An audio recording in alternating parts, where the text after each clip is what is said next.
हुकूमत ने audio leaks की जो है इन्वेस्टिगेशन का फ़ैसला कर लिया है और वो इन्वेस्टिगेशन जो है वो थ्रू की जाएगी। एक जो है वो कमीशन बना दिया गया है।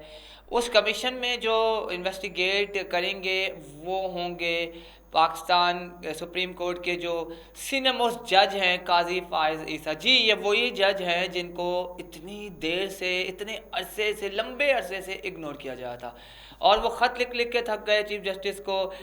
रिसेंटली उनका इम्पोर्टेंट ख़त जो है वो ज़ेर बहस आता रहा पिछले दिनों और वो था कि 4-3 का फ़ैसला है। हुकूमत कहती थी 4-3, लेकिन जो है वो समझते नहीं थे बात और इसके लिए जस्टिस साहब को जो है ख़त लिखना पड़ गया। लेकिन चीफ जस्टिस साहब ने जो है वो अपनी जो समाअत है वो कंटिन्यू रखी।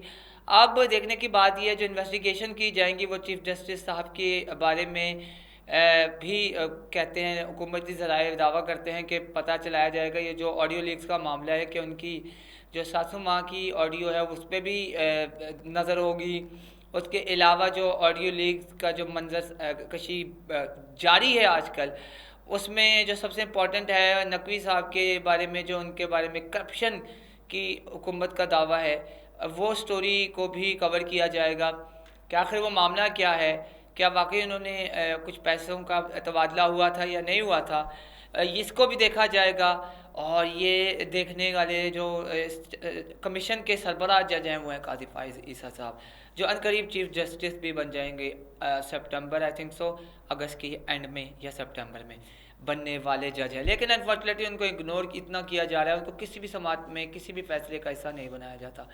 तो बिल्कुल अब वक्त आ गया है। और उनके साथ साथ जो इस्लामाबाद हाई कोर्ट के जज हैं आमिर फ़ारूक साहब, जस्टिस आमिर फ़ारूक साहब, ये वही इंपॉर्टेंट जज हैं जिन्होंने पिछले दिनों इमरान ख़ान को गिरफ़्तार करने के मामले पे नोटिस ले लिया था और जो लोग थे वो बकौल यूथी वो सपोर्ट करने लगे, खुश होने लगे, ओ चीफ जस्टिस साहब ने नोटिस ले लिया हाई कोर्ट के।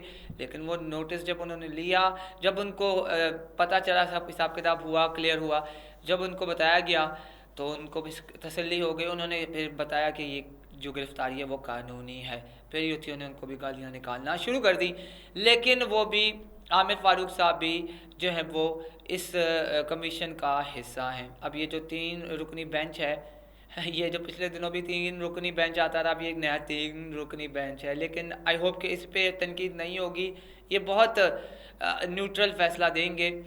न्यूट्रल वो वाला नहीं जो खान साहब कहते हैं जानवर, ये न्यूट्रल सही वाला न्यूट्रल होगा, बाइसनेस के बग़ैर होगा। अच्छा, जो तीसरे जज हैं वो भी बहुत प्रोमिनेंट पर्सनालिटी हैं,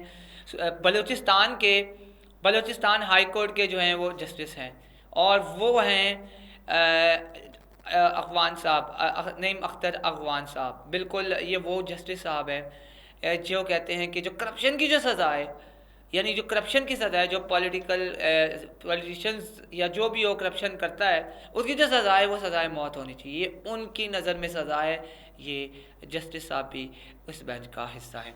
अब क्या होने जा रहा है, ये चीफ जस्टिस साहब जो है वो इस जो बेंच की बुनियाद से ही लगता है मुश्किल में है। Let's see. और कहा जा रहा है कि इस जो बेंच की जो रिपोर्टिंग होगी, जो इसकी समाअत होंगी वो पब्लिक की जाएंगी। किस हद तक इस पर अमल किया जाएगा और हुकूमत किस तरीके से बात को आगे बढ़ाना चाहती है ये तो देखा जाएगा। लेकिन आने वाले दिन बहुत इंटरेस्टिंग होने वाले हैं कि आखिर चीफ जस्टिस साहब क्या मुश्किल में फंस रहे हैं या नहीं फंस रहे।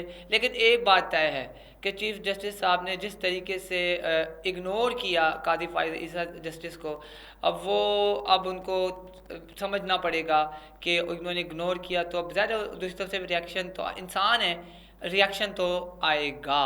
और हुकूमत ने अब चीफ जस्टिस से डायरेक्ट जो होता है ना वो पंगा लेने का फ़ैसला कर लिया है। अब देखते हैं हुकूमत इस महाज में आगे किस तरह बढ़ेगी और जस्टिस साहब जो हैं किस तरीके से अपनी, वैसे चीफ जस्टिस जो है ये बनने वाले हमारे अनकरीब कादी फायज़ ईसा, इनकी रेपुटेशन बहुत अच्छी है और ये दो बलोची जजेस जो हैं इस बेंच का हिस्सा है। क्या पंजाब का जो हमेशा रोल है इस बार होगा, ये सवाल भी ज़ेर बहस है। लेकिन हम आपको एक बात ज़रूर बता दें कि ये जो बेंच है बड़ा मुतवाज़िन बेंच है और उम्मीद भी ये करते हैं कि फ़ैसला भी मुतवाज़न आएगा, और अगर मुतवाज़न फ़ैसला आया तो चीफ़ जस्टिस साहब को जवाबदेही ज़रूर होगी। तो ये देख लें, आपके सामने है।